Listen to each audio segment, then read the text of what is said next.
On vacation, everything had a place. It's like the start of the Fight Club movie. Enter magical history. 93. James sat down with wizards and creatures of every kind of ear, nose and cheekbone. The first dwarf was Magellan Blackbane. He was shorter than short, with a flat head and cloven black beard that was long enough to go to his knees, then braided into the two cloven beards back again, in circles. His warhammer was like a smith's hammer, and hair forever baldening since 25, but he lived on and on egregiously. Always adaptable for new things, new ideas, new investments, gold and clover. 400 years his line could live, blessed with natural long life, strength and endurance, quicker when you had to run away from tall, shadowy onlookers. Fate looking out for them. Natural sprinters, strength of men. The line of Magellan spread and conquered. They were energetic and always in surprisingly good health, no matter the mead and meat. For they were resilient like there were no saturated fat. They could beat the meaty diet and die from another reason. Dwarves befriended the continent and animals, and sometimes didn't actually build underground. Black dwarves settled in desert thought to be mostly extinct. They were known for their trade and universities. They always had black hair and white irises, grey skin that felt like scorched leather, and used spells and runes to tame the deserts. They made ships that magically conquered and glid on the sand and over sand dunes, said to go through to the land of the dead and into time where enemy ships were near. Some ships were cursed and always won the battles, but they could never claim their treasure, says the legend. One guess is that they would not be able to continue existing. They had ballista and war machines on deck and under, mechanical Greek giant arms on the ship, and chemical fire. The first enemy of Blackbane is said to be the necromancer Dragrundra. She had conquered the first colony of dwarves and had to be defeated by Magellan himself. She summoned an army of the dead near infinite. He could not get through the speed of the summoning cowardly. He had to patiently deal with every single undead, but she ran away still when possible with agile, light steps.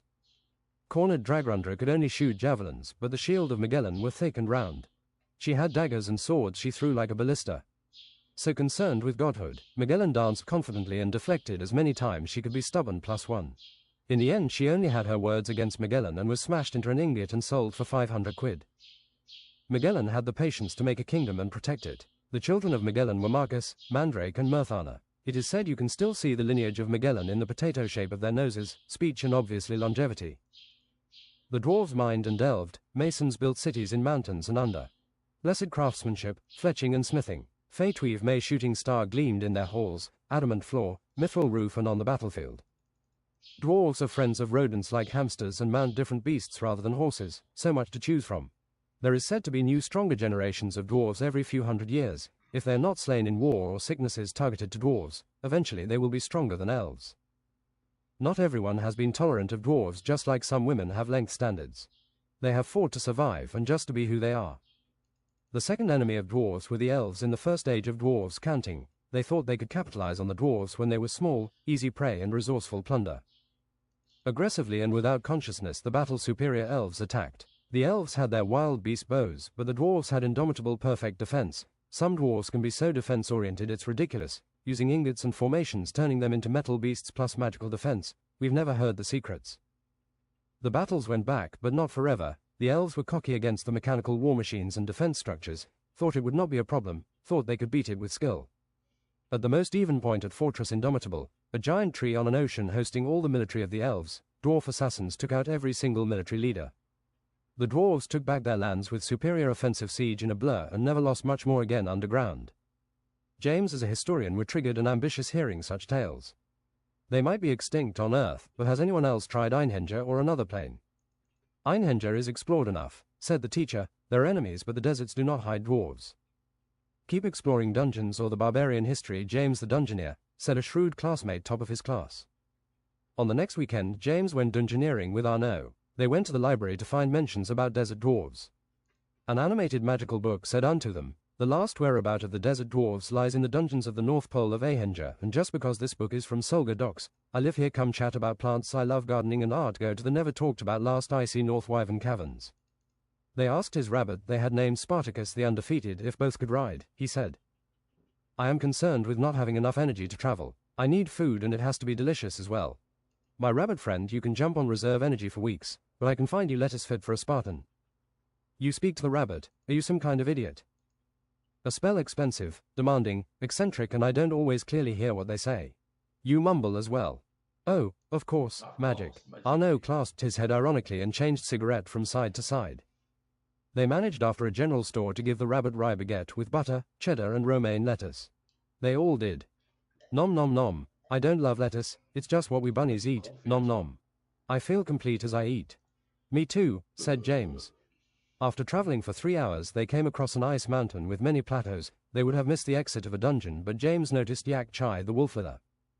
Getting closer, James dismounted Spartacus and said, "We're gonna go in from behind. Stay here with more lettuce. Look, there's some frozen tundra plants thither. I'm going in rocket style, hop onto my back." James used all his fire magic prowess to rocket forwards and up a snow slope. They flew up 50 meters over the slope and then forward 75, landing on the plateau. The stew was delicious. You think you can fight the wolf-killer twice and live to tell the tale? If I don't defeat you with one kick Yak Chai latte, you can throw me down. Yak Chai looked at Arnaud. You better not interfere, then smoking Frenchman. This is so toxic, *ehug, if I only had a filter to this tobacco poorly produced. Wolf-killer speed, Blitz Blancet. Arskika series, Stylos Arcane Superior 300 impact. Like hit by a giant robot's plasma cannon, Yak Chai said, "Oof," and broke the ground of the plateau. The kick was so fast it had broken the sound barrier. It was intensive and savage, so close. Shot diagonally down, he followed until he broke the ground of the tundra and some lava came up streaming at the bottom. James' foot was on fire from the speed and Yak Chai left a similar trail of smoke. "Okay, we're at the slope exit of a dungeon. Lay down now, Mr. Ehug, and I shall push you with my hands." They laid thus after each other, then James shot him up the slope with his rocket feet. They came into a huge cave half-colored in ice with extra long barbarian runes and chests. A white dragon with twice as long head and wing feathers instead of scales, blue eyes, had their back to them reading some poetry of Ankerschmidt the Arrogant. "Wherefore is this bullshit hither?" The dragon's voice was way too loud and echoing. "Did you read a cheating book?" The dragon shrieked. Instant full butter rye croissant. Arnaud took the lead and assaulted faster than the eye could see. The dragon tried to bite him and slap as he changed position every 0.5 seconds in the air. Arnaud jumped upon the dragon neck and exclaimed, "Alpha and Omega, absolute unit." He was covered in gleaming silver, his baguette as well. Then the baguette shone holy, blinding the dragon. "Ah!" The dragon shrieked and tossed around as the empowered baguette pierced flesh and broke dragon bones. Blood spouted everywhere. The dragon started spinning in the air and rammed the wall to get rid of Arnaud. He twacked it one last time and started throwing explosive pain au chocolat from the ground instead. The dragon smashed the ground, breaking it, and started screeching extremely loud rays of sound. "Arrgh, the sound, it's going to kill us, do something." Then James figured out if he just dislocated the 3 ear bones magically they would hear less than nothing. Magically they were soon fine. James did thumbs up to Arnaud and he changed his look back to the dragon. James started to charge impact magic into his fists, focusing and focusing until all his mana was used. His veins glowed white and muscles bigger and blacker, anger veins popped out in his forehead and everything was oxidized like a jungle. Arnaud threw ephemeral baguettes like javelins at the dragon. It got hit near the heart but caught one in the mouth. Gluten switch. Arnaud snapped his fingers, the baguette exploded into smoke and French chocolate bon mammon petty and the dragon shrieked, flailing its head injured but was just as dangerous. Terrible Dutch cheese. Arnaud filled the dragon's smell senses with horrible cheese, still tasty and not old, just horrible smelling. Green magic gleamed as the dragon threw up blood and skeletons which also made it breathe acid and frost. James took this opportunity to with rocket feet attack the dragon's head. Hulk blood pressure. James slammed his hands together over the dragon's head. The impact broke its head into 2 parts held together by skin, also making a cut in the dungeon walls, roof and everywhere. Some pedestals and statues and pillars broke like they were expensive at a museum. "All I ever wanted was to be powerful. Power," said the dragon in a normal dragon voice, then it died. And it turns out the dragon dies in a frost nova, exploding from its heart, knocking both members to opposite sides of the cave wall. "Wow, that actually makes me so sad," said Arnaud. He got the heart of an empath, it seemed. He felt dark and hollow, like walking in the endless darkness of the depressed. A grey walk you carry on, but there seems to be nothing sensible keeping you going, because he had been depressed. "Yeah man, what can I say? Death is wrong when beautiful creatures die. Maybe it's the last of its kind." Arnaud blamed himself and got so low it was actually draining his body the will to live. His heart missed a few beats. "I actually saved the last of a dragon kind, Gluttony the Golden. I gave it my cheese and discussed cuisine. I will live to 150. I drank the legendary champion's red wine. I gave it delicacy Gruyere that didn't even taste like Gruyere anymore, I think. Very punchy, like it was a day old. Gruyere is a good cheese," the Frenchman said instantly, because it was about France and good meaning excellent, like that's obviously what it meant. I read in this library book about magical creatures that the fairy dragon's organs and bones are crazy expensive, even the remains of its heart. I think we have just vanquished a great foe. That was a fairy frost dragon. Yes, sure, man, the elven chapter, I made it even to page 110. I made it to page 200. The guy is knowledgeable, but he writes like cement. Wow, that is very good. I know some history teachers that could put you to sleep just by being present. Like a habit to fall asleep on a golden red puffy couch. I think he was named Cement, actually. Clement. As a genius, I don't feel bad dissecting the corpse. It's like doing science. That does not make me feel better. Here, grab this baguette saw. James got bluer as he dissected meat like a pro, removing bones, not puncturing organs. He didn't know that this would make him a pro as a cook. Gordon Ramsay could be heard saying shithead spiritually in the backgrounds. Arnaud heard voices from the second-most boss room. You should buy a magically space-confined bag. They can store your loot and you can make them unopenable until you're at home or lighten the load. Expensive, of course. Exponentially, I say. If you put two bags into each other, you create a black hole. Or maybe in Cheek Infinite Hamster, you fit it into your pockets easily and the cheeks can store anything and lighten the weight by 80%. He lit a cigar that got blown out. You should buy cigars from Cuba if you're smoking, otherwise what's the point? I can't afford Cuban cigars. Maybe... Hey YouTube, how you doing? I can't afford Cuban cigars. Maybe they're cola, he said too honestly. I'll buy it for you if you smoke it. Okay friend, whatever he said accent thickest, I'll buy you French food and wine. Prepare your liver for the French. I'm glad I can drink all the wine I want by my muscly size. Wine one should drink for the taste. I know some French giant wrestlers who drink several bottles before going on stage. ILZNE remarquerant par. Crowd didn't notice. True. Onto the barbarian wisdom. They heard a voice like a barbarian historian and a bit like an alien. This is the key to plain desolation or ostracized dead. You did not look for this quest, but you will like where it leads. Other barbarians thought we traveled in theory as we gazed open the endless furnace and found water only where there is death and struggle. Find water first, then riches. Don't worry about the dead dragon. They are cursed to reincarnate quick and serve here. Their lust for power is not good. It also said in a smaller different text next to the runes. Thorbert can wrap circles around Haraldson. He found the red and black keystone in the chest. He put it into his keychain epic with anticipation. He heard swords clashing and it smoked lodging into place. The keychain too blazed hot. James dropped it by surprise. They loaded the rabbit. James used rocket feet at the back, making the rabbit kind of hover, taking 3 times as long rabbit jumps. Christ, you want to sell the bones for just 16,000 quid? You won't find anything like this again. James had spoken to sell the dragon stuff at the curiosity shop L'Aristocratie Sauvage. The working man had to contract the owner, which was on one of his ships at the docks. Yeah, sure, whatever. Can you go down a little bit? 15,000 is a nice, round number. Yes, it is a round number. I'll buy everything. How much do you think you will profit on this? Said Arnaud businesslike, honest and curious. 15 to 75% indeed. It is rare stuff. Was it already dead? Smell my finger. We killed it in a dungeon. I don't believe you, but I don't have to. Pleasure doing business. You should put the bones in a museum, said Arnaud fierce. I can send letters to museums asking for a higher price, maybe. The captain stepped onto his modernly huge steel icebreaker powered by steam and water wheels. I'm going to a bow and gun shop. They have this black powder discovered in China already and they can make muskets. Well, they're pretty much one-timers, so slow to reload. Where I'm from they're outdated already.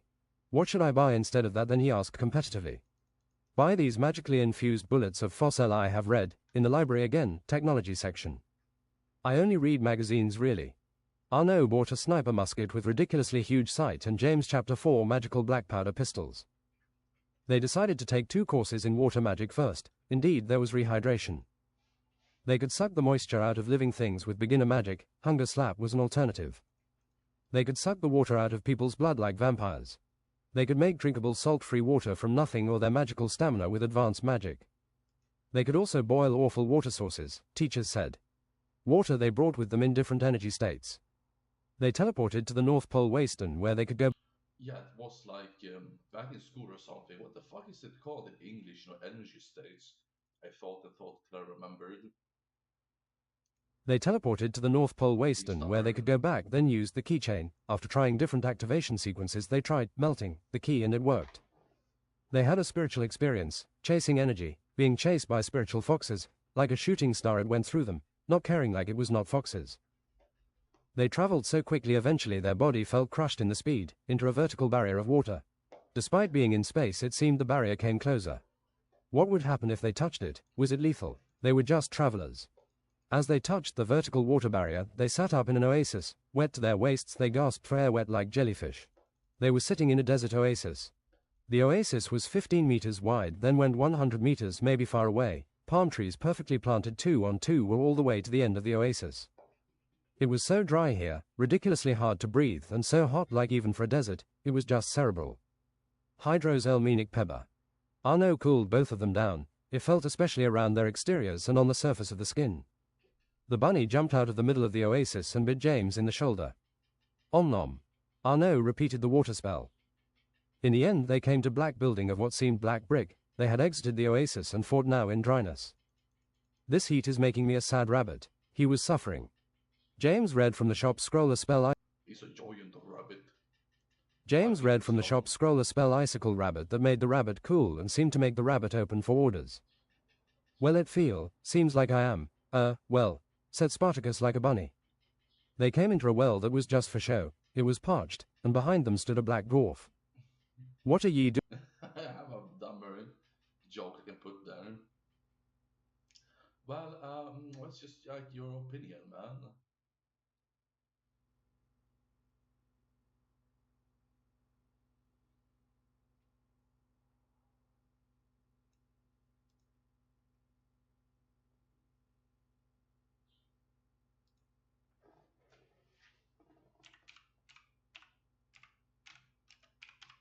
The Big Lebowski.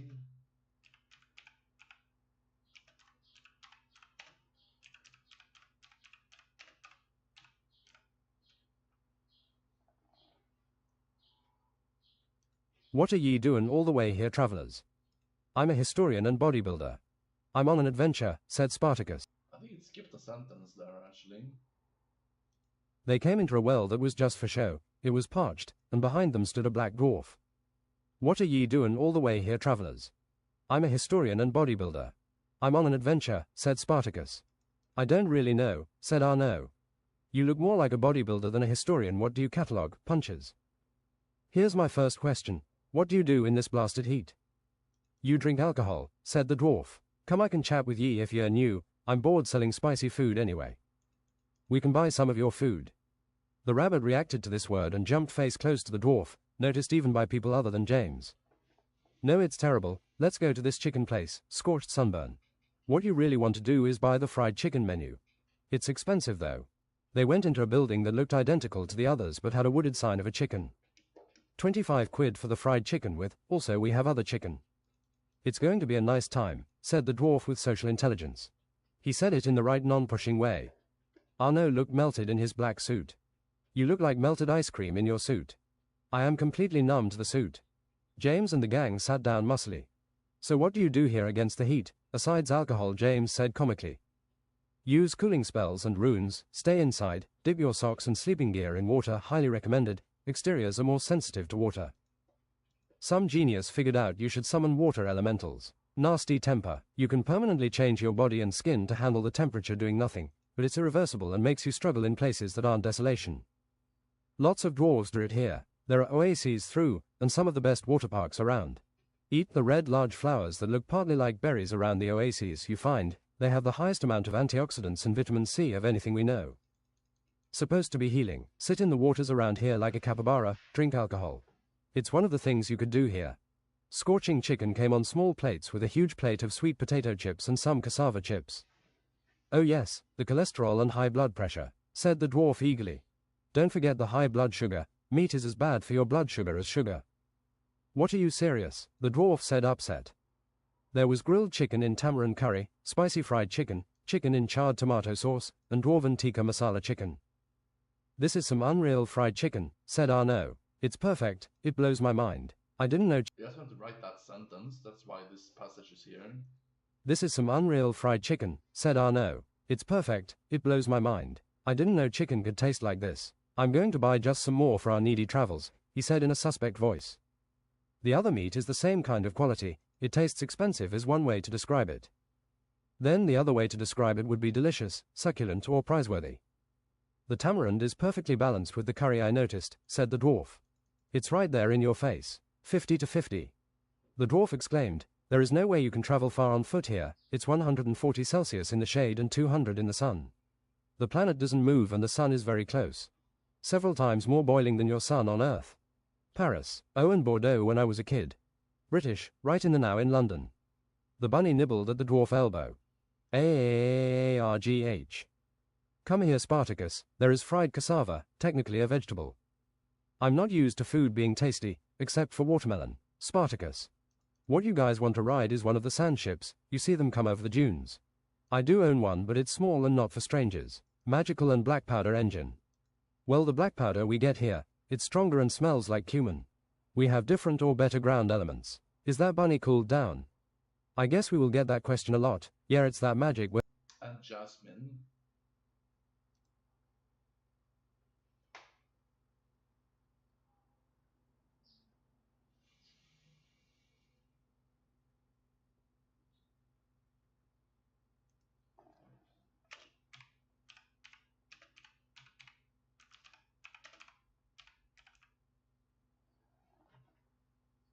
I guess we will get that question a lot. Yeah, it's that magic where they alter their mind too. The bunny squeaked as loudly as it could, meaning to communicate with the dwarf. Rabbits are quiet. Can we get map in it? This magical map scrolls in and out depending on how you use your fingers. You see about 50% is unexplored. It's 6 times larger than Earth. You can have it if you buy me another round of chips and one drink. Sure, they got all the potassium they needed from the chips. If you eat a bag of raw potatoes you will too. They found a waterhole with a deadly waterslide. It was ever tall and 90 degrees, in circles and in waves, and a bar.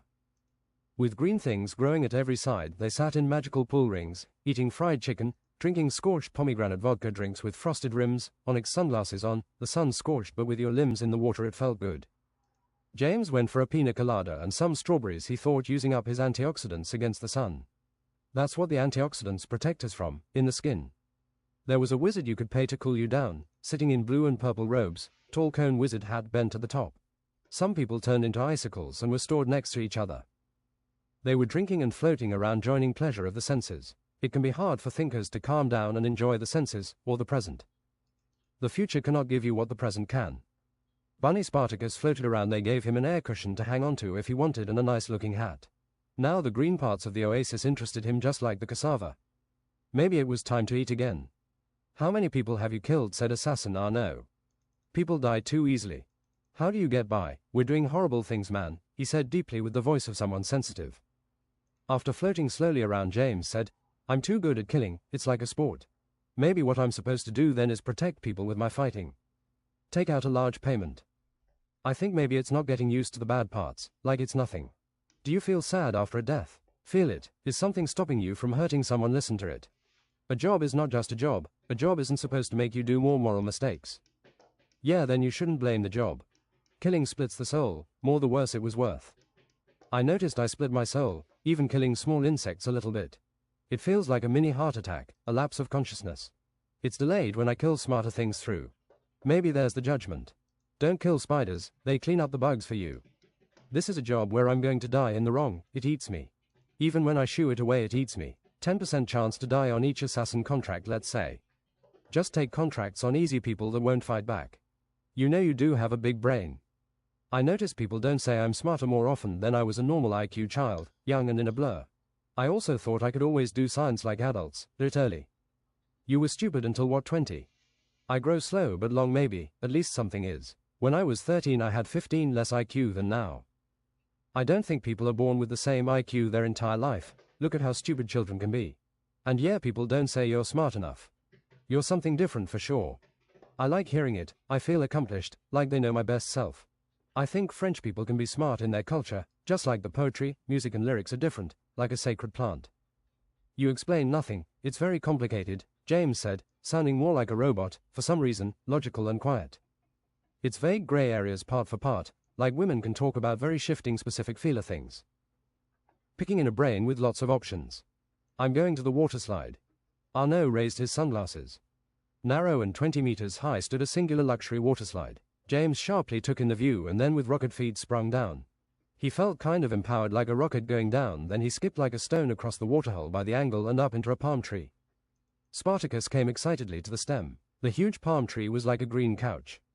I'm sure you want me to do it, said Arnaud, and I'm not doing it. Psst, you're a traveler, looking for the unholy strikes, said a grey-skinned, star-hair and beard baldening-looking dwarf. They can be found by a Ronin, masterless samurai. Even quieter, he said, he's in the tombs of Ra and Sobek. Thanks, take a chicken leg, this chicken leg honors you thus. James slurped on his strawed pina colada. I have been thinking of where he could be for weeks. It has to be like the legend. And like the legend, the strike only works for perfectly made katanas. Don't wake the Egyptian gods, they're from this plane. Enter Sandix.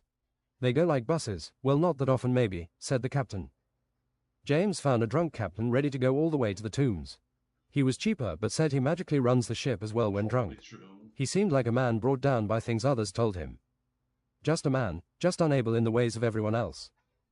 They climbed a huge dark brown ship, 4 rows of sails. It was mostly sails. It had triple front cannons and 2 rocket bottoms back, it seemed, taking up most of the backside.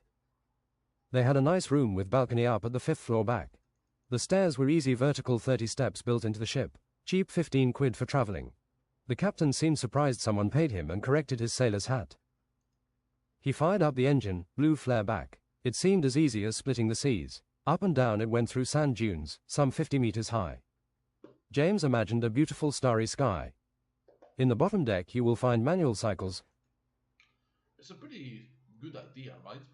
I came up with these sand ships myself. Wasn't inspired by a game or anything. It's easy splitting the seas. In the bottom deck you will find manual cycles, ride a bit on them and crank the engine going faster. Doing nothing is not the custom. Some people are always cycling in the front. It's a job. I'm a bodybuilder, I will help you little Boy Scouts out. There were rows of cycles at the bottom. In the front were 2 red orcs, 1 redder, 1 more orange. They looked at James displeased as they started back on cycling. Arnaud entereth. This is easy, you just have to get used to the strain and you can go for an hour. I'm so strong it's been years since I felt strain getting mentally exhausting or having to push with my willpower. Arnaud started coughing from his cigarette. When it's a good sunny day you're full of energy waiting to physically work. I could run a marathon each one of those days, and that could be a lot of days in a row. Maybe longer, I have not tried. When my body eventually gives up it doesn't show any weakness before. Sounds like heart or diet trouble somehow. It sounds like you're saying something else. Well, you know, technically it's taxing for the heart to be 170 kilograms muscle or 170 kilograms fat. It doesn't know the difference. Being big could affect my longevity, unless I train my heart. Mostly it's not base conditioning as you know, it's temporary heart conditioning. I have to make sure I exercise aerobically every 3 to 7 days for the rest of my life. One day when I have not worked out for weeks, that could be the heart attack. Yes, I know it takes 2 weeks for you to lose temporary conditioning. But quick to get back. You also get muscle back quick if you're being bigger. The body remembers the blueprint of your biggest size. One example is Kevin Levron from My Time and Age. He was a seasonal bodybuilder and put on and lost size almost magically. Hours later back on deck. It's funny you being nerdy and Hulk-like. It's like a chess player Hulk with glasses, Arnaud said with the thickest accent. Most giants aren't peaceful, you know. Especially not half-giants and Scandinavian giants. James put on his secretary-looking glasses. I don't have to be actionable all the time. Nature and animals mesmerize me thus. I am one with them. Art, theatre and opera makes me feel impactually mesmerized, very present like I'm getting sucked in the relevance of time. I've never said it, but when I see patterns and pieces there comes a flood of connection. James. Spirits and my guides talk to me if I do too much killing. I feel the unbalance in the universe like it was my own French kidney pie being taken away, he said solemnly. Arnaud. Tombs of ancient gods thus, you'll want your heads about you. The captain drank another half bottle. I'll drink for you if I think you die. Poor souls, he whispered to himself. There were sandy tombs but mostly underneath. The whole looked auspicious. Get inspired by Mystery Dungeon. Spiritually I feel like there's something ancient and sacred here which I interpret the energy to be what we're looking for. There were some half-orc goblins. They were stout and round with maces and hooked swords. The attacks were fine for the party, but they were hard to kill, thus the defiant and grunty sounds. They could not speak, about as annoying as killing cockroaches. There was a tunnel with traps and a room with tiles that melted into poison, but they came into a smashed wall, a shortcut. It led to a bonus place with barbarian runes. Claim our treasure. You need platina and steel and magical properties. You will be the first cyborg golem of the sands. You with the arm is eligible. Absorb the grandest smith spirit, create weapons for the gods. You have found wisdom, but this is not the final room, neither is awakening the gods. I shall sacrifice my robot arm. His exoskeleton arm was removed, floated until it was magically crushed in gravity. With a loud magical hammer it was heated, then reforged into a twice as long and big metallic arm with a huge long shoulder plate made James look disproportional. The forearm could be made into a glaive shield. James tested its power against the tombs and didn't miss, need the cannon. It seemed like a dungeon crawl. The floors beneath were filled with different enemies, undead with different weapons like razor bow and arbalist, golems, goblins and half-giants, giant insects, armored beetles. The floors seemed same in size with stairs down at different places. The enemies turned challenging until a final room. I am Ukishadate. You have come knowing of my unholy strikes. Sorry, there was no better place than this plain and small room. Also, I forget to clean my study. I'm just a spectator, gleeful companion of the muscular Magregious. Ah no. I don't know what the rules say about spectators. Be on your best behavior. I teach the strike that cuts through anything. James pulled his katana. Duel me and I shall teach, said the red golden samurai with a gigantic headpiece ornament, looking cultural and royal. James clad himself in absolute unit. Yes, this is the best defense against the strike. They fought sword to sword, picking up speed and bloodfire assault. Feet went forwards then back, shields were presented quick, magic was used. After 15 minutes no one had still gotten a hit in on each other. Whatever, I'll teach you the strike. This prowess is what I'm looking for, you know. I'm not doubting like a teacher sending you to summer school. This is as fast as I can go. James sheathed his katana. Your defense is intelligent. Understand this. This is a fighting spirit attack. You need to emanate something like a goddess of destruction. I have. May I ask which? The necessary killing machine and past selves retribution. More smarts. I empower your fighting spirit now, by my generations and your generations. You have been samurai before, you are familiar to me like a cousin spiritually, that is why it is so easy to speak, why there is easy casually. I am more spiritual than you. It is my last life here as well. James felt more bound to retribute like a nemesis. A huge black and red swirl 1 meter in diameter danced around Ronan's sword being unsheathed. And around quickly in the air until 4 by 4 meters were covered. It was quite a demon aura. Use speed technique and unsheath. Go through your opponent. You don't need strength for this. You need strength when you hit a brick wall, overcome the resistance, then you will cut. Instantly the samurai had sliced and was found 3 meters behind, having sheathed and unsheathed his weapon. It was hard, but James got his demon aura going half as impressive and targeted a pillar in the tomb. It got sliced. Again, I will protect the next pillar. James very quickly zoomed, thus like even this was not too difficult. After analyzing the source and being a genius, he could do it himself. 3 seconds later the pillar stopped holding and fell.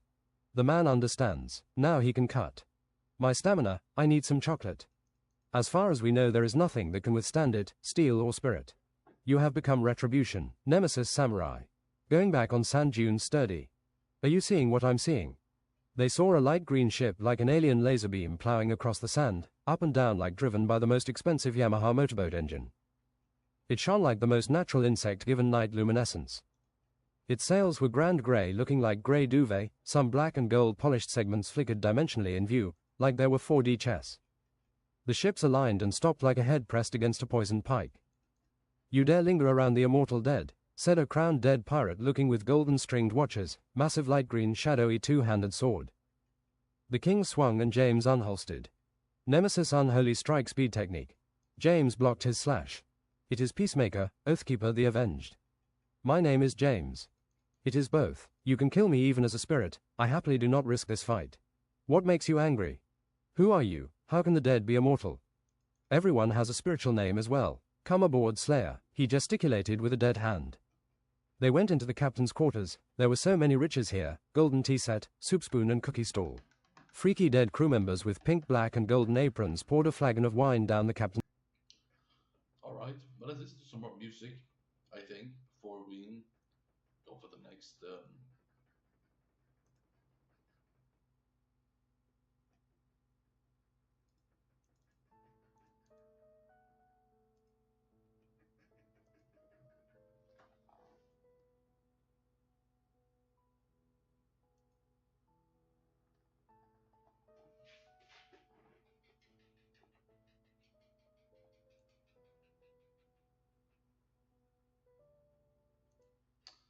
Alright, I can't I can only play DMCA free music from stream to YouTube.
doing exercise.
Jag ska get more banana. Yes. And send the text.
Screw it, it's only 8 a.m. I'm gonna make my lunch. Vegetable balls and vegetables che erano patando jeans.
Jag har bytt upp under det.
It's good for the lungs. Just sitting around every day makes the lungs collapse a little bit. It's serious work, but you know, it needs to be filled with them.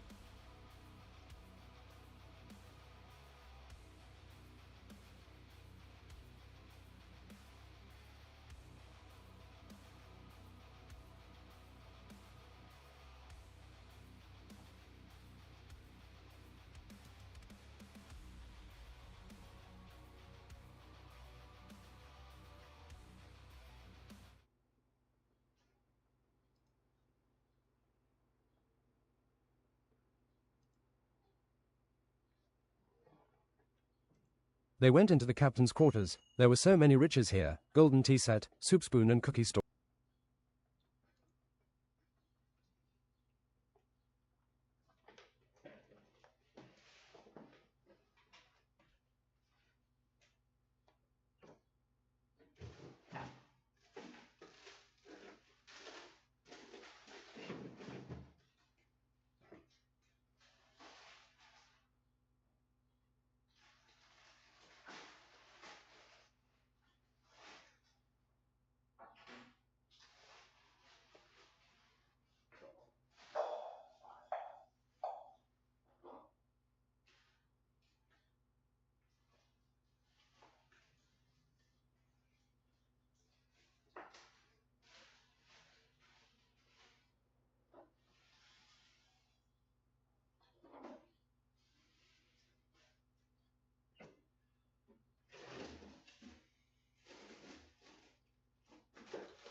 These green beans has been in my freezer for a year.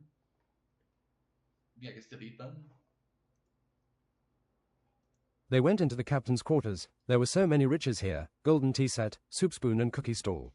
Freaky dead crew members with pink, black and golden aprons poured a flagon of wine down the captain's throat. They laughed with impossible deep voices as the waterfall of wine, poured directly into the throat, seemed not to pour through. James sipped on his teacup filled with wine. We are the time thieves, a mortal species that replicate every 1,000 years. We are dead, so we cannot die yet, cursed to be busy in the spirit world. The astral plane is like dangerous space in many ways. We spend our pirate times hoarding the best treasure time has prospected, and now again beating the crap out of the live competition. The king of the dead laughed tauntingly and heartily, like there was no challenge, hit his fist on the table. I am Soden, wit of the insane. This French-looking pirate had no eyes in his skull but overclothed. We are bound as spirits, might as well be dead sometimes, non-physical you know. Give me a taste of the luxurious dead. We will bring you wine, and a golden pocket watch for you to tell the time. 3 cups were filled with 100-aged wine. This is Chateau Lafite from 1200, 1600 and 2200. Honestly, they taste very different for being the same wine. We drink gladly because it dulls our spiritual senses. I prevent my insane episodes with a dip of the hamster in wine and Krug 1700, said wit of the insane. He stood bent over his pole arm looking into the floor deadly for 7 seconds lost. Krug fills my veins as much as water, said King Dead. Krug is hard to find these days, enhances the flavor. You know your wines, Jim Human, he scrolled. You're great company for being dead. Do you have any phone batteries from the future? This Nokia flagship Erebus from 2200 will last you a long time. He opened the phone with dead fingers obsessed. See, the flip phone is back. James exchanged batteries like a genius inventor. Suck on this laudanum water pipe, harmless from 2100, if you can handle the effects.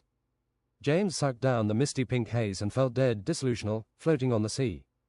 I saw the inventor of the disco ball invent the party elemental in another life, said a paladin-looking white, long-haired and stout, heavy black armor straight up to his chin, 2-handed flail thick as an atlas stone. I can call you on this number. It might be the end of times, it might be worth your time. An army that doesn't die is handy. We are forever chased by death as a spirit and his timeless cousin giant breath that calls you from the center of light. Right, Joyra? A poison botanist that gardens iron thorns got their attention dead through his thick waist and assertiveness. Goodbye, respect to those that can challenge the immortal dead. You'd be surprised the list of enemies I have defeated. Back thinking of going back to the Solga University, they tried another Blackguard restaurant. This time it was a vegetarian, more Indian food-looking place. They got the flavor with cheese and spices. They ate like horses but left feeling light. Cheese is the vegetarian trick to compete with meat, and it is just as unhealthy. Goddamn, that was some good Indian food. Maybe I should visit India. I find myself saying this expression a lot too. Maybe I should bake Indian bread at least. They found something black dwarves did excellent: siege weapons and artillery. They asked and got to learn a lot about their ballistas and trebuchet, pouring hot oil on enemies while they were sieging below a castle, to fortify and bombard with black powder, anti-artillery artillery too, culverins. And dropping fist-shaped stones on enemies sieging under. James took one course of butt magic that only required you to go to Elven Taco Bell. While they were eating beans and cheese, they were taught thus: your butt is a strong muscle, your butt has magic, and the fatter or muscular you are usually the better. James put use in remembering the butt technique deafen, a deafening flatulence that silenced magic and removed hearing for 5 minutes. Farting was encouraged comically, and they were supposed to use power, but not too much in their ass. The channel needs to be steady. Come back next lesson for the power of baked beans and pickled raisins. In the arrogant fire magic courses, they were learning to detonate surfaces. Some were easy, others like living things or stone didn't like getting ignited. Again, James showed a lot of promise, making the second biggest stone balloon before it detonated. Mana and life leech might be useful, but you could not attack while doing it, but James envisioned sometimes it might be the only thing you can do. Trying to go on an adventure again with Arnaud in the sandy furnace of desolation, they came across an expensive curiosity shop. James could not buy many totems of silver, voodoo tablets and skulls with candles before his money would run out. What's that over there? James said.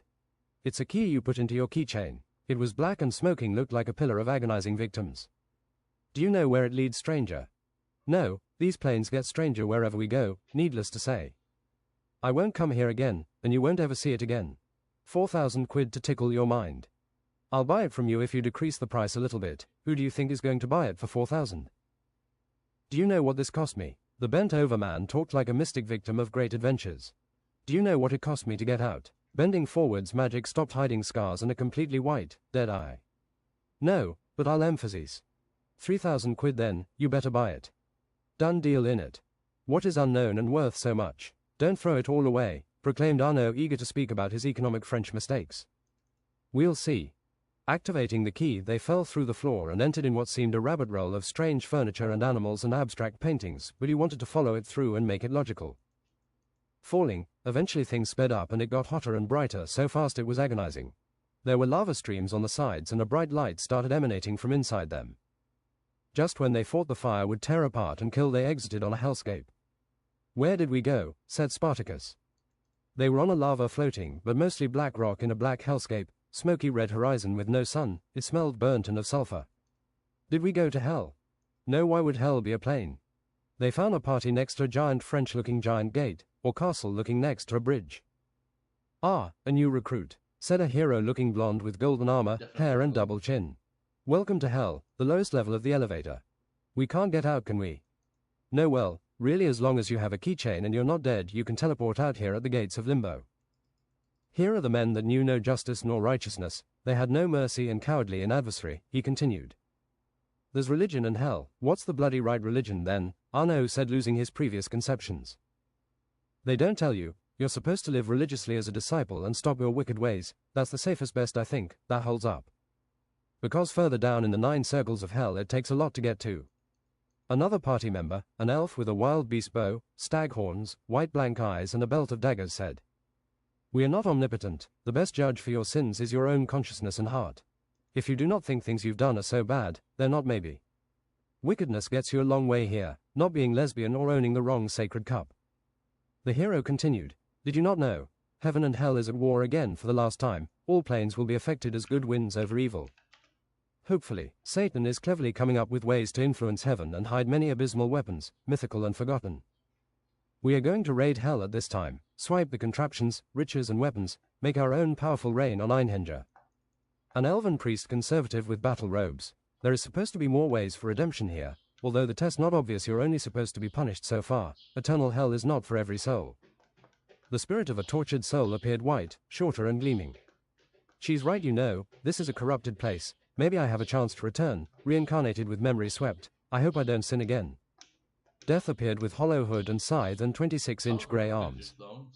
I didn't know death lifted heavy weight, said James. I have sensed you as my friend's suicidal. I have business with Satan. James, you have never been near death unless in a fight. I am not completely spirit, I need to work out. Bony arms does not swing a scythe. You can also choose to die forever here, never to be tortured again, but also never reborn. Don't choose it, it's literally surrendering your soul to Satan. If Satan takes over heaven, there will be hellspawn and smoldering hellscape everywhere, and people will be unable to choose between right and wrong. Every good person will be stillborn, a feast for flies. We can convince Satan to renounce his throne, give him power and territory somewhere else, but there are 13 family members related to Satan who will have to be convinced as well, or they can take over his reign. Good enough to progress, maybe. Maybe we should aim for this, said James. If hell is ruled by a weaker sister, maybe things will stay under the lid. It was time for him to use his whole brain and heart. You raiders should consider forcing him to renounce with force, said Death. I might help. You have high cholesterol, French Arnaud guy. Keep smoking. Arnaud threw his primitive cigarette away. What I'm really feeling is how close you are to a heart attack, said Death. It feels like hot arguments, like with high blood pressure. I can feel it too, said James. All through I am conservative like Burke. Don't let it enter your mind to try and kill me, James, Death said psychically. James' instincts were flaring. That was very specific. He's giving it away, but what would I gain from killing Death? He knows about the unholy strike. James kept pondering this as everyone talked in a circle around him.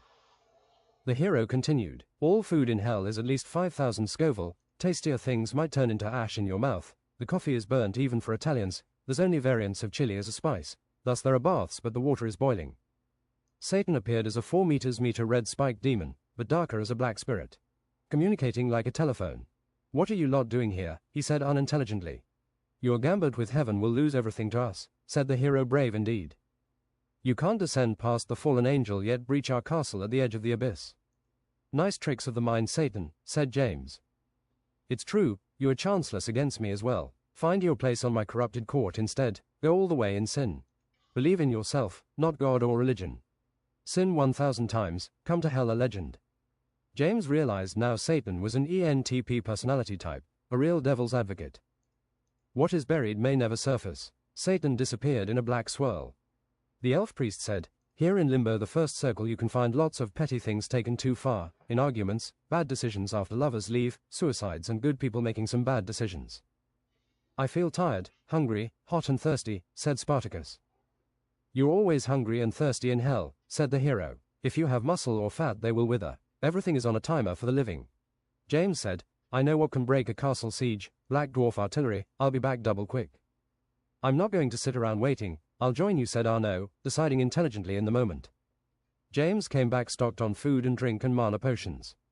Arno pushed 2 Black Dwarf bombards and scrolls of ushing in more artillery, teleports. I also brought Wizard Yensid. "A BUTT magician is never late," Yensid said like a hero, hands on hips, elbows out.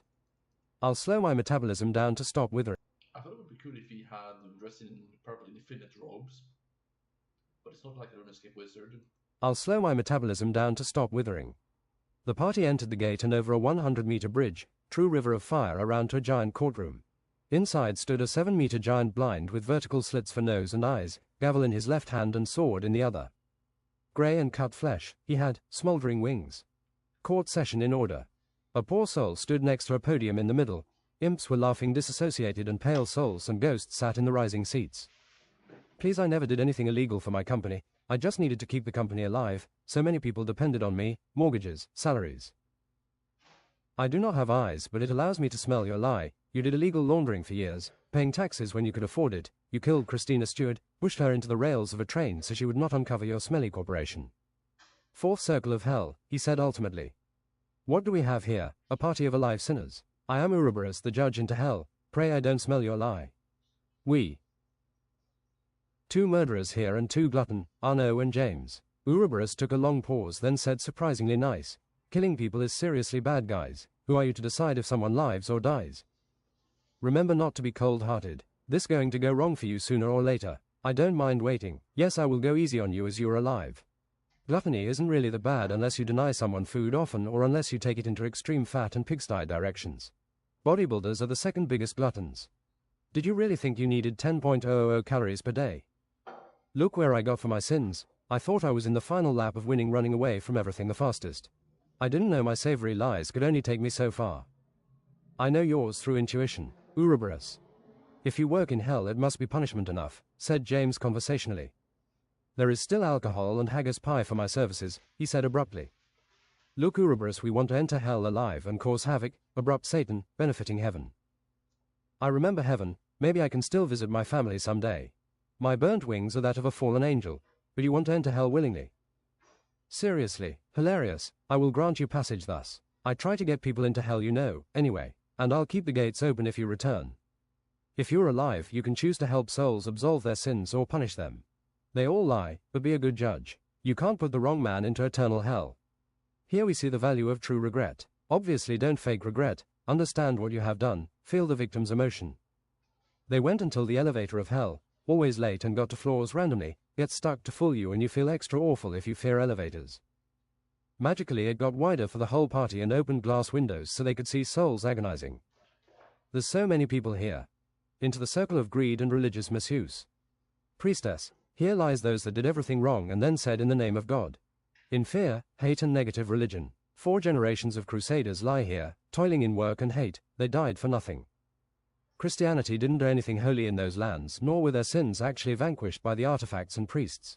Those that killed and tortured homosexuals, zealot and frantic.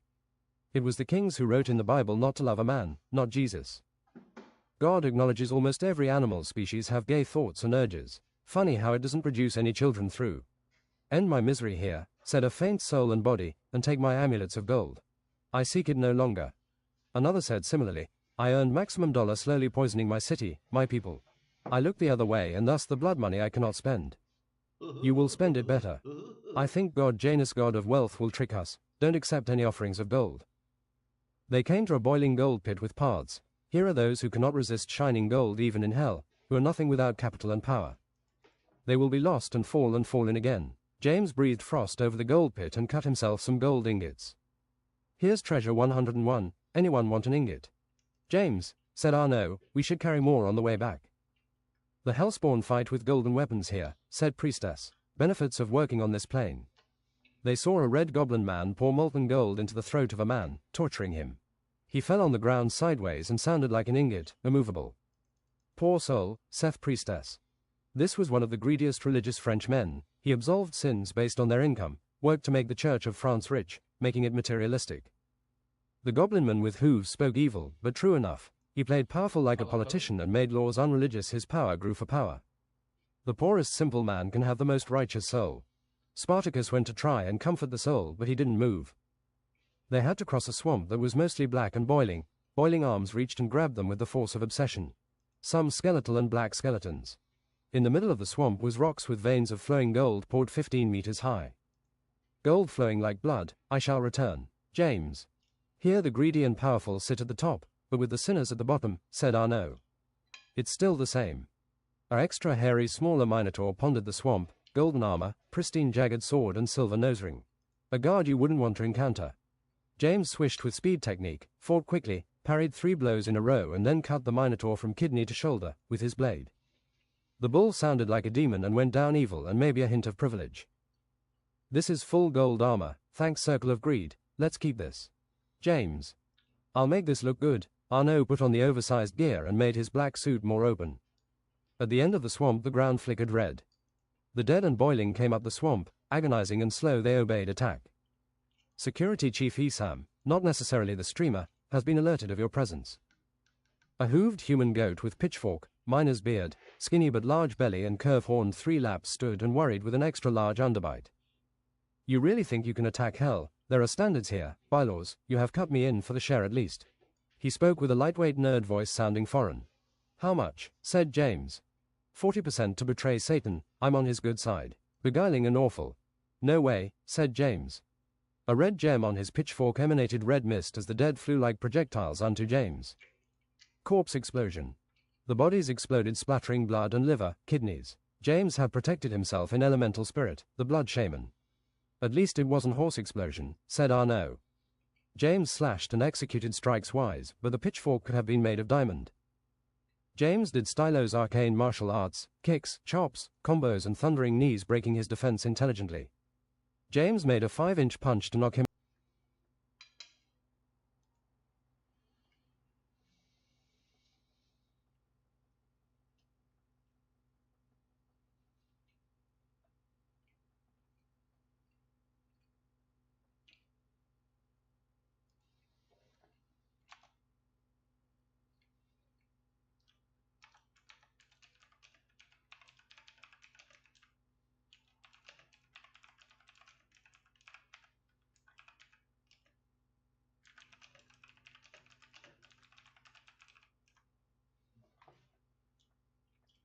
James made a 5-inch punch to knock him out, but Esam got up clasping his head sturdy and confused. James cut him 8 times in a white mist and rainbow energy rays from slicing gleaming tornado. Steroid hurricane. Esam got critically hit and his eyes whitened finally. He fell to the floor painted in blood. Yensid froze the swamp ledges masterfully and farted an ice spear into a coming green undead. Okay, that's it, let's go. A pitchfork was thrown into the back of James. It hurt like a gym machine breaking. The security of Esam doesn't give up that easily. Bloodied Esam conjured another pitchfork with black magic and 2 beside him attacking next to him. Brilliantly Esam deflected a Colossus hit from James, then another to the left. Esam tanked the hits like he was a superhuman. They clashed like giants until James went. The difference is too big, goodbye, go down giant. Antlers of Sedating rosehip and finite lifespan. James crushed his insides with an implosion punch and broke his armor like church glass. It sounded like church glass too. His eyes whitened and he went to his knees, then fell face first. Another golden Minotaur awaited them entering the gates to another section. Guards. Rear driving BMW parking, asphyxiate. Yensid started flying around in the air ass first like he was pulled by a rope, then hit the Minotaur in the face with his ass robes. The Minotaur hit by dim ass Mac instantly died. We have a wizard amongst us, said the hero. Praised be the heavens, said Elf Priestess. They had to climb sides of red mountains and slide down rugged mountain foot. They met many monsters with expensive weapons. They actually found a diamond dagger and more rings improving mana and regeneration. James had room on his hand thus. Write more. Enter Circle of Lust and Accounting. The door had perfect male buttocks you had to open with, real square gym buttocks wide like wide shoulders. Accounting, said Arnaud. Priestess, accounting is a precise work, they think no one is watching over the boring numbers, but if you get any wrong ever you go straight to hell. Here the sarcasm about the work fills the halls. A tall thick goth chick with gigantic breasts came soft-spoken to the party. Hey guys, I'm living too, I got lost with my party, can you help me? Yeah sure, we're big huggers in this party, you're welcome. Arnaud. Ah how cute, she hugged Arnaud and kissed him on the cheek. I see through her lies, James thought. They came unto a door with a stone face. To go further in hell one has to be sacrificed, the weakest link, the cowardly, the extra weight. In the middle stood a 1x2 diameter deep coffee grinder hole. It's basically just a mixer. Drink the weakest link, it's a bloody tradition. We're gonna talk about this right, said Arnaud.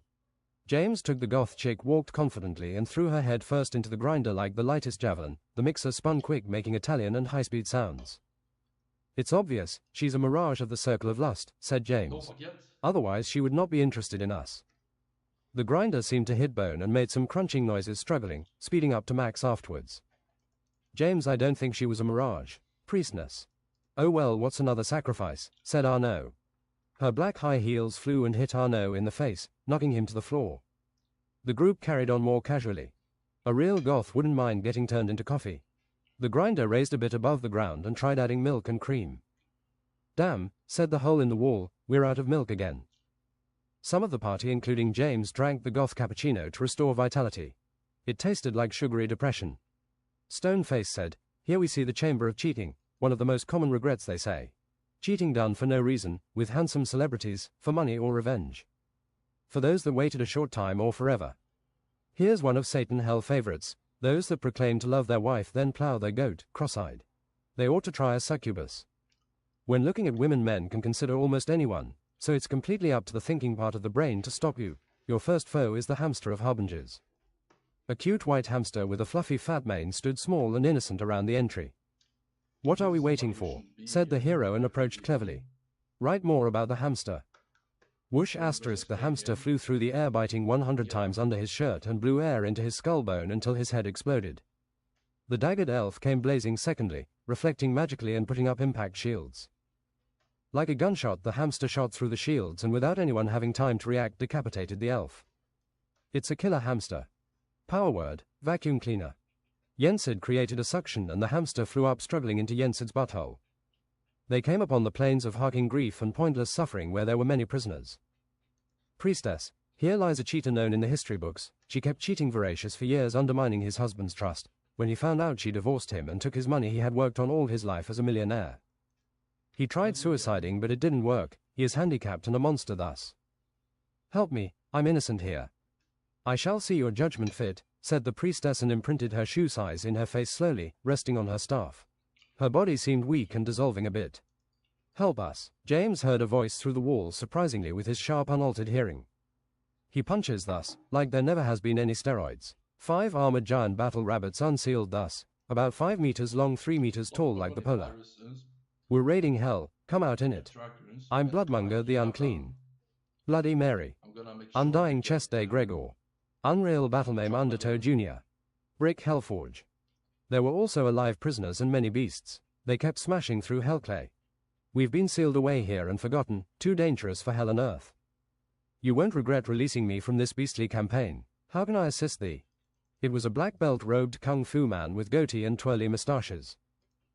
James wondered just how many things were deep and hidden in hell. He went behind the prisoners undistracted and put his spiritual hand on the wall. He felt something faint in life, but clear in wanting to be rescued, like someone's last day's heartbeats and glorious ending. James punched, twice, thrice, through and again, rumbling and excellent devastation. There was a room of a shackled angel, wings bound and black magic manifest. James dispelled and unshackled, thus healed. I was never supposed to be found. Those were the odds. I have been here for 1,000 years, tight, coarse and hungry. If I deserved to be found, I would be. The angel flexed his wings. Yet now it will become Satan's fall. Archangel Jophiel. He hoosed speedy wings up out the tomb like at constant speed. You red orcs are going to fight Satan, right? You better shut your mouth or we will fight you. We're getting out of here. I am not so stupid. I regret everything I've done. Deprivation favors the bold. I'm not going to risk dying for Satan, laughed an even redder orc honestly. An even redder orc said, I could fight hell, but I'd rather find my wife. The prisoners were here, don't you see, said James. As usual. I know you just have to prove it.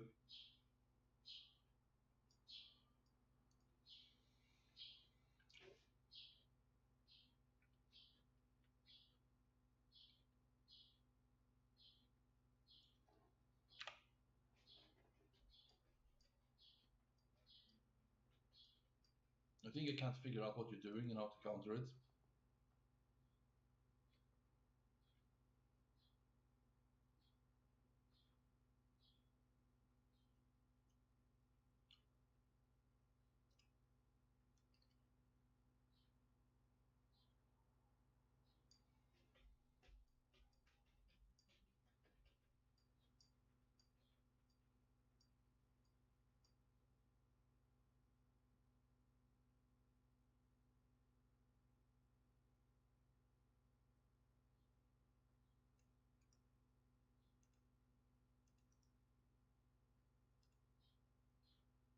The prisoners were here, don't you see, said James. Then she isn't here, but she is alive, I can feel it. Feels like a relationship loving, love understood perfectly. Unto Castle Black. This is going to be a huge siege. Ah no. They cast the short-range teleport spells ushering in men and artillery. There was a castle with drawbridge wide in sections and a little bit of triple wall sealing the only entrance into the next section. It had 38 towers on towers growing bigger in the middle like a castle infestation, 100 meters high. Armies exited the grand drawbridge as the remaining party unleashed portals ushering in their siege. Siege onages with fiery brimstone, black dwarf black trebuchet and ballistas. Elven dragon cannon siege. It looks like a dragon's mouths, 3 Chinese flying crows. The ramp unleashed bombs with crow wings, and 2 culverins anti-artillery, outranges, resists artillery. The enemy had false goatmen, helix, hellbears, some brown orcs, mercenaries, red goblins and cruel giant dead white-colored beasts of variety. Skeleton siege spread poison over the walls with giant flaming arrows being fired and devastating hell bombards. The bombards needed to be destroyed. Start. A hell ballista shot at the raiding party, knocking people over despite their defenses, revealed a culverin shot in the middle of their contraption, dismantling it, collapsing it like an armchair. Giant double-glaved, in their flesh beasts lead the charge, hitting the ground mostly as elves flipped about. They flailed and ravaged. It took Arno buttoning up his black suit and sitting on top, stabbing with his double eternal baguette, a long time before it went down. The baguette assault cannot be ignored. The cavalry from the raiders swept in the goblins. They had pikes, but they were frozen and shattered, pikes and shields. Caltrops is the enemy of horses. Here the anti-cavalry wasn't medieval and they survived. A black dwarf took out archers standing with fiery catapult shots. They didn't think quick enough. Right more here. The catapult got fireballed by a kingly dressed skeleton. He was opulent, square and crowned, looked like he just died. James pelted enemies with throwing weapons like a barbarian, protecting the siege. Hammerfiends enter. They were 6-meter dead white 4-armed that turned into clubs instead of hands. They spun around and knocked people into the ground, formidable ever stuck. They had winged great helms and gritty dead white muscle. There shoot the hammer, said James to a black dwarf. The first ballista shot was blocked, but the second went through its heart. Soon it was going down like a giant glorious. Yensud was putting everything on fire. With Armageddon going down and a hurricane of fire around him, they died, melted, perished. The hammer fiends smashed through and knocked back randomly. It was ridiculous to fight like someone with 36 swords. The freed angel made work on the bigger enemies, knocking with his 2 holy maces. He hit like he known impact magic and with a god's strength. Weapons missed his holy aura, and time seems to move differently as the impact of the maces were like powerful like a cannon. James thought the armies of hell were formidable. Lots of swords were parried as James fought skirmish. His golem arm and huge shoulder plate blocked, knocked people out and outranged weapons. Time for the dual wield again, katana and S-pole arm, just like in his first tournament where he was a wee bodybuilder. Satan was puppeteering the spirit of a death knight, hovering without legs, slashing with 2 swords black as a dream. No one could fight. Its slashing was savage. No one could damage it. It was a spirit from hell. Satan laughed with the puppet. He was playing on people's feelings by killing them. Heat up the grills. We have new people coming to hell. James went up and parried the puppet. Soon it was ferocious like a nightmare doll onto him. They parried right and left thus. There is no cutting a spirit, said a dead mouth. James put his thumb on the katana holster. Unholy strike. Nemesis unsheath speed technique. A devastating slice. Everyone close stopped and looked shocked at the mention of the unholy strike. The puppet and its katanas were cut, he fell folded like paper and then burnt into small white pearls. Making a dent into James' stamina, he didn't use it twice, not on the hammer fiends plural. Wait guys, let me just put the katana back into the holster again. The surrounding enemies ran away. Right, more here. James and Arnaud jumped high onto the walls filled with goblin archers and swept clean, jumping into enemies behind the lines he whirlwind and savaged.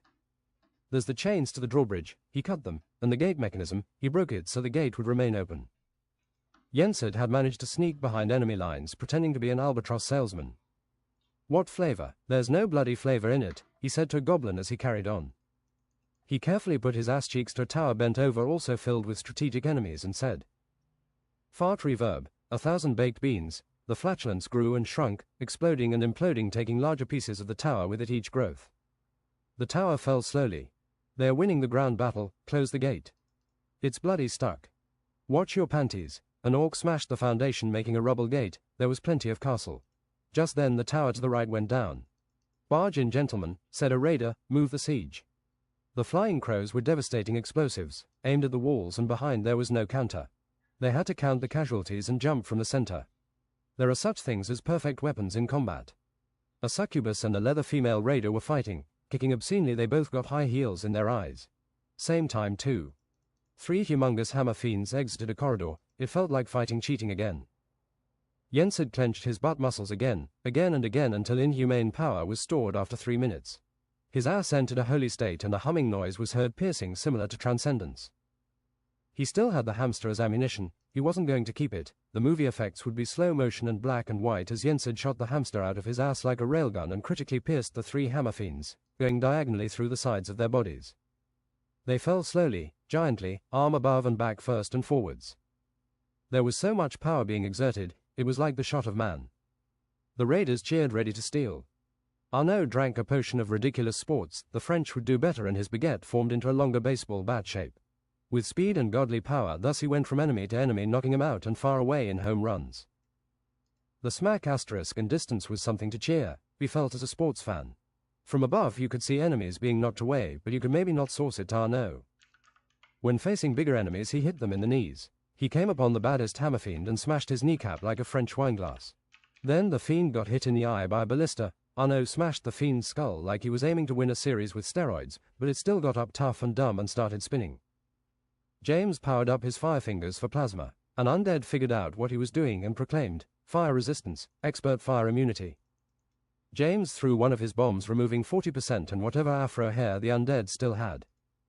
Penance, shield of deepest hell. The fiend glue yellow-white and sounded like an expensive computer program. Damn it, alright, that's it. James got the weird feeling channeled, it felt kind of like being electrocuted. Red-white plasma lightning spew from his fingertips. The Hellspawn were shocked and realized they might lose as the hammerfiend was lit on fire and melted quick like butter. Melted bit for bit where James aimed. Heaven and hell was jealous of such temperature. Yensid wanted to show off his ultimate moves too and sent his ass into gear second. It would shorten his life and felt like sacrifice you should not cross. An everlasting warning by your body. Triple ultra ultimate immolation spectre. People had to cover their eyes as the last hammerfiend melted from the Aslazer and screamed, melting into the ground like lava. It was not farting made for mortal eyes, it was just one vowel. You could look, but it does not mean you would understand.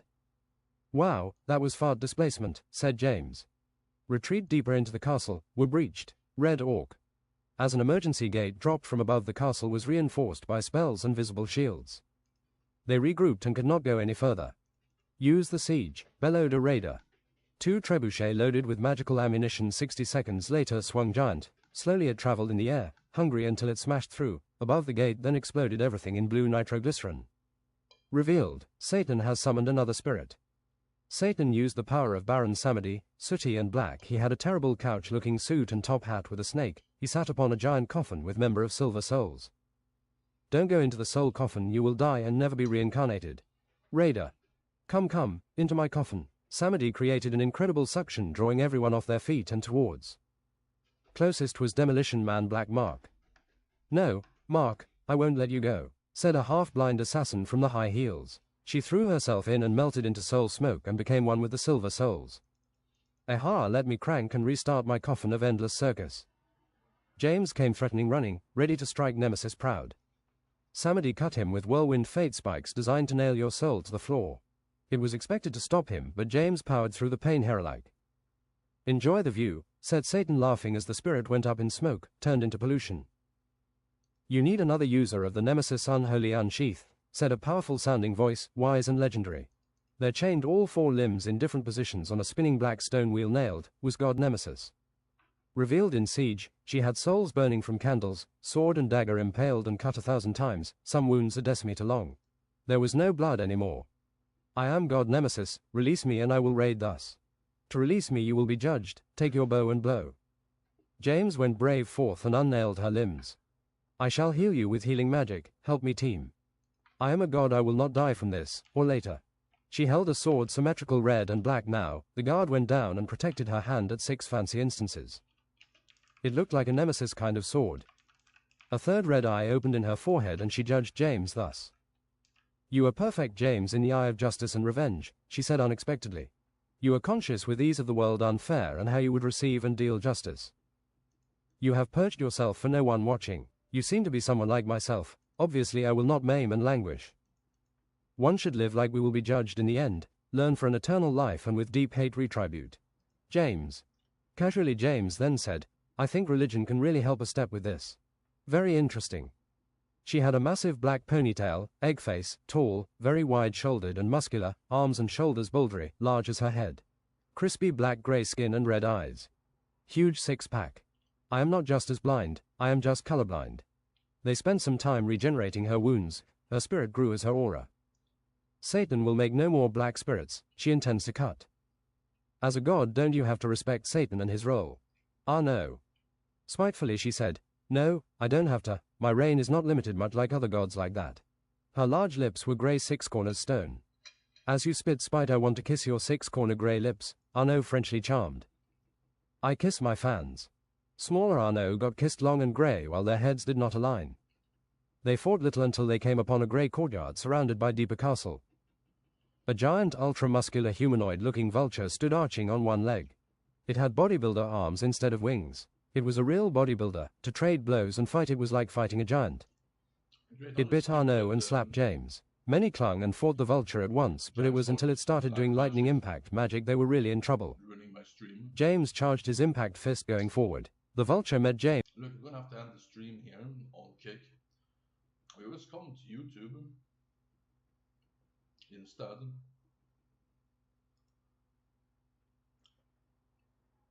And fought the vulture at once, but it was until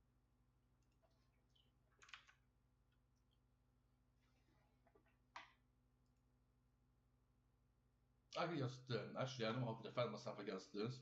Actually, should be no problem. Just a punk. James charged his impact fist going forward. The vulture met James for the blow fist against fist, but James was an absolute unit. It was a powerful blow both ways, but James broke every arm bone of the vulture. It shrieked after the fists had collided with the same speed. With one limp arm it still defended, then saw an opportunity to go for James again. The vulture arm shone with lightning. James dodged. He did a steroid hurricane cutting with the katana, slicing 6 times. And bloody it was. The vulture's eyes whitened and it fell on its back finally. Arnaud had managed to get poisoned by corrosive blood saltpeter. Skeletal mages had gathered power to apply toxic personal. Somehow Arnaud had powered through and beaten the crap out of them in a baseball frenzy. You're on a hot streak. Don't run through the poison center and inhale the clouds. You deserve to be poisoned like this, Nemesis said. Now there is a chemist, poison and biological chemistry expert in the castle basement. He might join us or fight us 50-50. Alas, we have no choice. They snuck around until invisible walls were opened and stairs circular. The castle was black and golden with diagonal torches and a bit more fantasy-like than hell. They found someone in a white hospital-looking room with chemistry sets and experiments genius. It was a huge Cuban 2 meters tall in a light green and white Hawaiian shirt with 2 meters between shoulders. He had 4 arms tree-size lodging horizontally next to the shoulders. He was extremely muscular, even more than James, with a wide face, mouth and neck wider than head. Nemesis, Olivia, we are raiding hell. There won't be much left of here. It was a very smart thing to say. An impossibly deep voice said, I'm in. Arnaud the baguette savant has been poisoned, hence our seeking thus. It was just a job. I like some who appreciates my chemistry genius, legal or not. Satan makes my poisons and cures legal. I gain a fortune if it's sold out of hell. Take Satan's stuff then and sell it as we get out of here, said James. I might. He has lost blood, throwing up so he can't swallow, wounds are oozing green and black. He's faint, frenzy and feeble. Frenzy you say? Olivia lit another 2 Cuban cigars. What's the 3 cigars for, James? It's a 3-cigar problem. Olivia smoked like he was afraid of running out and then. Okay, put this bazaar and hold it into your mouth. I will inject you with... You like all the trouble I put you through? Criminal. You always lose against me. You should look at the history of these people. Messing.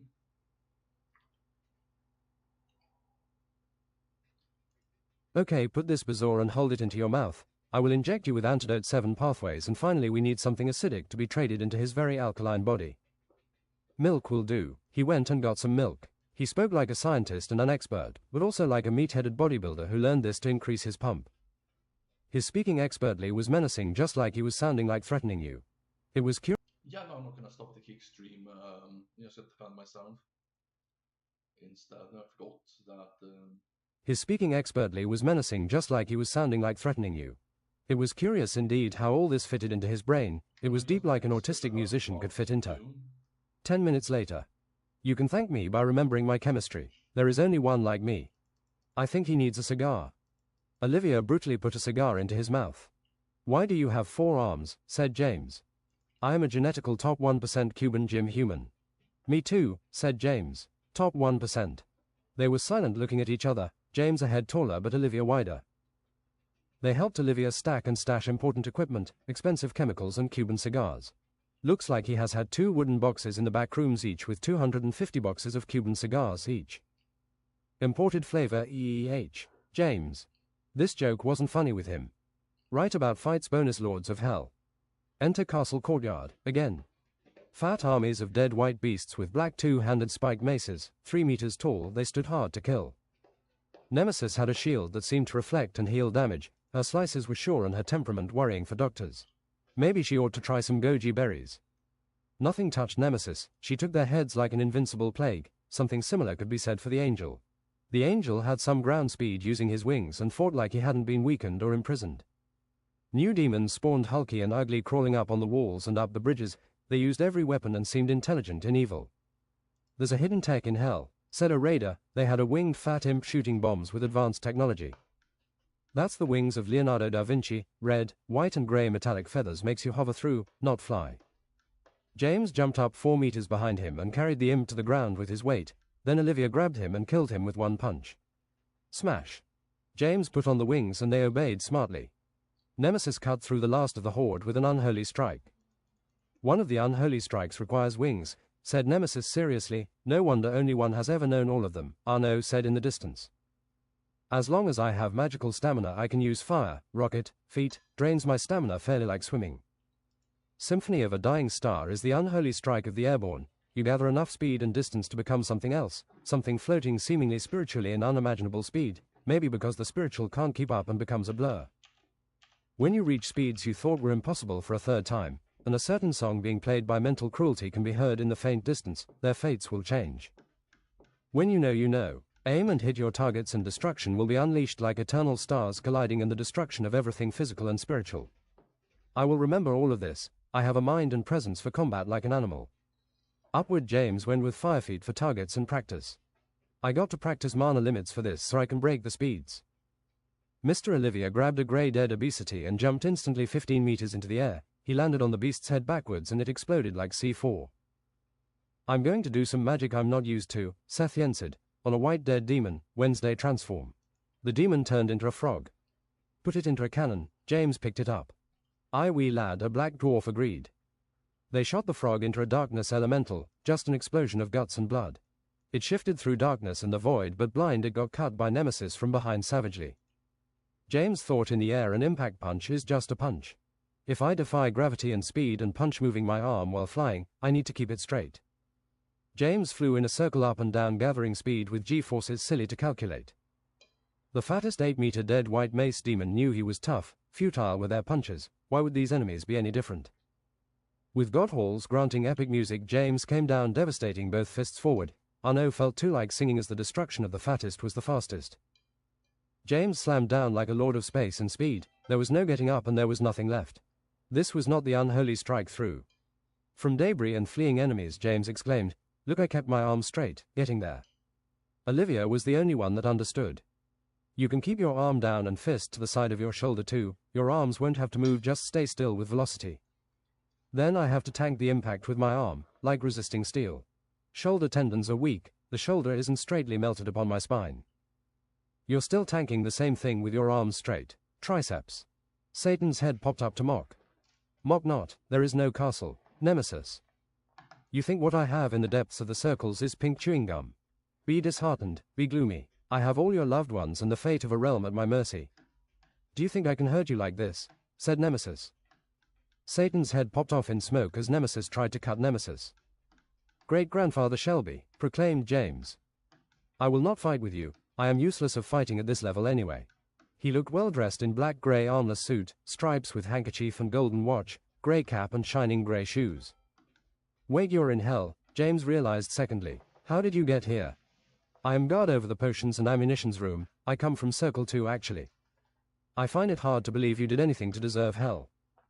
Crime. Did your grandmother ever tell you which gang I was in? In Birmingham, the Peaky Blinders. I organized racketeering and robbery. I didn't care for hurting people though. My heart wasn't always in crime, but one thing led to another. Sometimes you have to whack people just to maintain things. The things I did to escape justice, in defense, in survival. Yet I ended up here. Think I paid enough in labor and forgiveness and boiling torture. I heard you were a different man. There isn't much to choose from in Birmingham. Is it still a shithole? So the people say, especially those in Birmingham. Amen. Shelby lit a cigarette.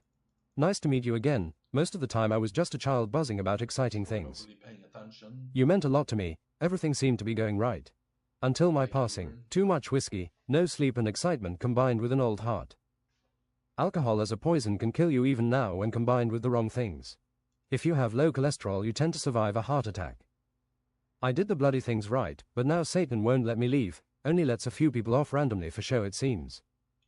Another deed. Here's the key to the potions and ammunition room. Sell the bloody gold bullets, there's no monsters there. Lit a fire and blow the place up. Shelby left coolly with his hands in his suit pants. I will investigate, said Arnaud. Boom goes the dynamite. We might need more dynamite deeper in hell, said Olivia. Their minds went numb and forgetful, charmed and unnatural as they went through the castle victorious. There were angel-looking women guiding him, tiny skirts, professional businesswomen too with sexy ties, red-dressed hourglass figures in the middle of the party.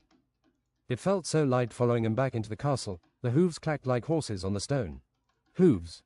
James realized the hooves didn't fit in. James wrenched out 50% of their control with his sharp mind and screamed, "Succubus!"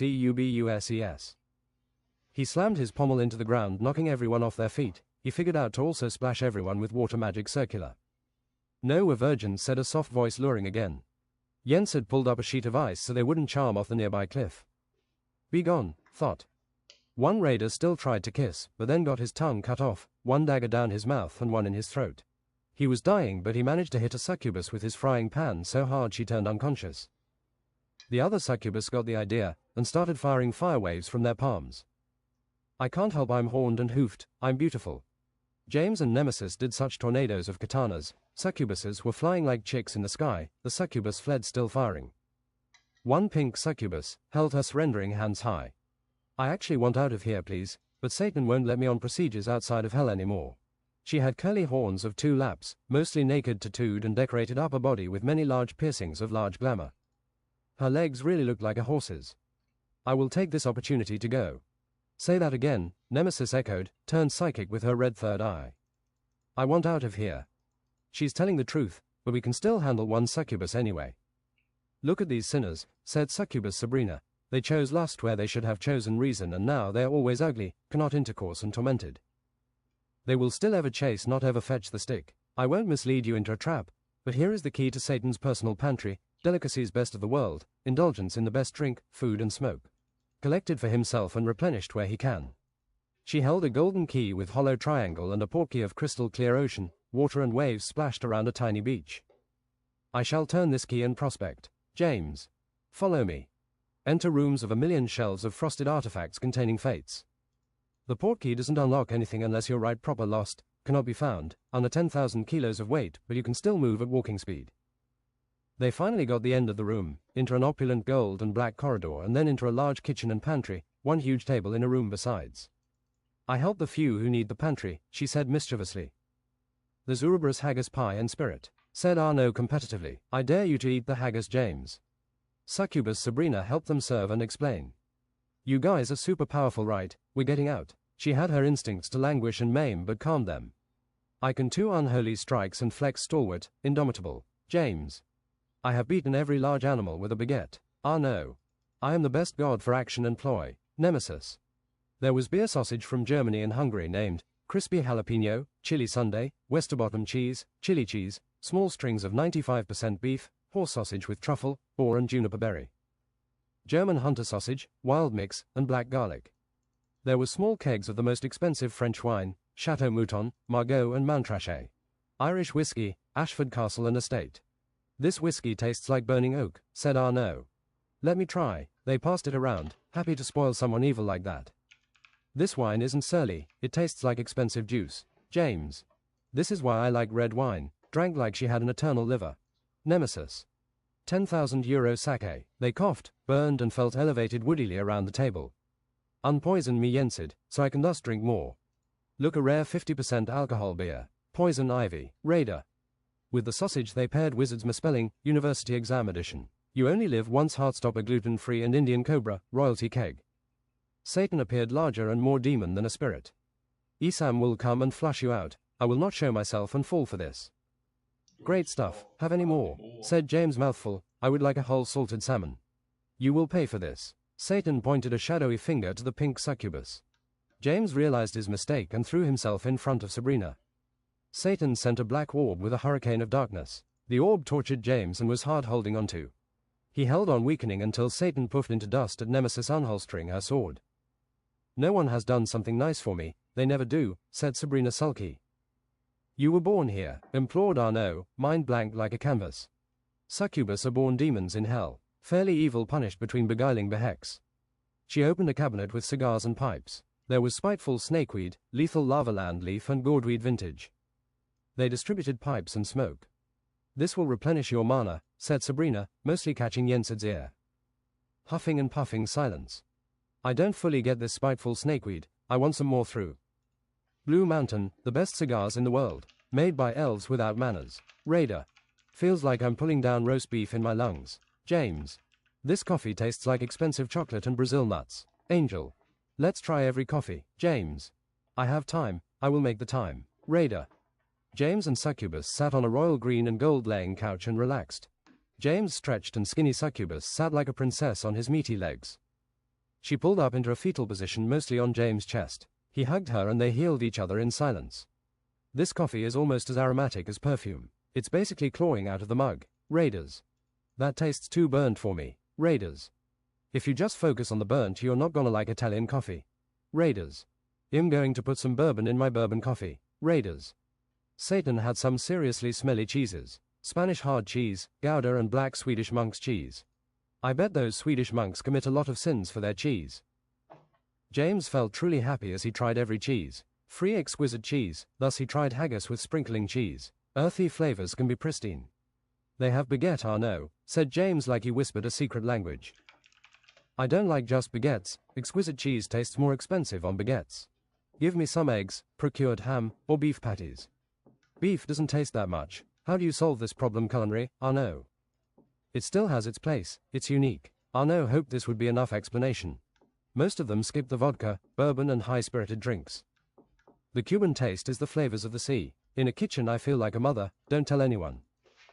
Olivier enjoyed himself in too small equipment. Soon he had made a lobster, langoustine, king crab paella with shallots. King-size serving. This lobster is good. Obviously.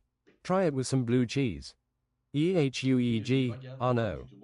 No one liked the blue Stilton, expensive as it was. They passed it around like a trial. Drunk Arnaud and Raiders started fighting with baguettes. Bring it here, I'll show them in it sac a bleu pain au chocolat c'est la vie fromage mountain. No one could beat his baguette power, although shaky and insane. Arnaud and a Raider put saucepans on their heads, intimidated in a circle and then rammed each other as hard as possible. Your baguette has reached its length, the time is up, said a mercenary raider. YEARG, they ran like rams and collided shoulder to shoulder, both forgot to time the swing. On the floor the raider laid, comfortable in alcohol percent. Get up, I'm not done with you. They charged again. Clash. Arnaud had cut through his opponent's baguette and his shirt, the mercenary bobber Sven fell white-eyed down on his knees. There is no victory against Felix Arnaud Sauvage. Mr. Forearms Olivier legendarily picked up the last baguette silently. I'll just say your baguette arrogance will be your undoing, his impossibly deep voice said. Arnaud combed his hair, both took a double grip on the baguettes. RARGH, they sped like jousting horses. It sounded like two metal beams being hit as Arnaud and Olivier crossed baguettes. Both were covered in fighting spirit, absolute unit. Olivier was stronger, but Arnaud had the silver offensive absolute unit technique. Baguettes shaked under the pressure as they used their powers. Power baguette. Cuban beggar. Alright, then now stop streaming to kick. Cuban beggar, low man's lyric. The clashing brought spheres of power. It knocked both of them to the opposite ends of the room on their asses eventually. Arnaud was confident, focused and got up relentlessly. Paris baguette. Mr. Olivier flexed absolutely unit, chest hair indomitable triple outlift. Arnaud missed his target through being swept by drunk winds out the window. Wow, someone got up on the wrong side of the bed today. Raider. Yeah, should have closed the window. James. More games, people, bet on who do you think will arm wrestle. Me and Olivia, said James. Arnaud jumped into the window back. I bet 1 silver ingot. They bet evenly between them. Olivia was wider and had more muscle. Olivia drank a safety grog, swallowed like he was parched in his throat a murderer. Go. In 5 seconds they upped the power even more, both seats broke, table got dense and the arms swung to Olivia's favor. He was strong like a bear, good, rare ancient strength. Well, that's enough, without to listen and do any more.